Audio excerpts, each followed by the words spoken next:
आज आहे आषाढ अमावस्या म्हणजेच दीप अमावस्या, त्यामुळे आपल्याला करायचं हे दीपपूजन। आणि इथे आपले जे काही नेहमीचे दिवे होते माझ्यावरती तर तेच मी घेऊन इथे दिव्यांची पूजा केली आहे। आणि बाकी जे समई वगैरे दिवे आहेत तर ते काढून मला त्याची पूजा करायला इतका वेळ मिळत नाही आता विराजमुळे।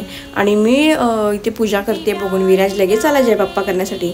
त्यानंतर किचनमध्ये दिवा लावला आणि इथे हॉलमध्ये सुद्धा दाराच्या बाजूला मी छोटासा दिवा लावला।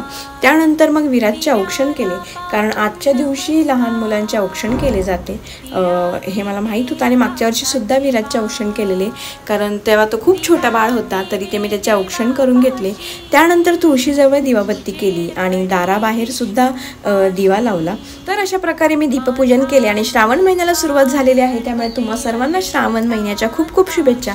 आणि इथे विराजला मी सांगितलं की हात नाही लावायचा, लांबूनच जय बाप्पा करायचा, म्हणून त्याचं असं चालू होतं। चलो बाय बाय।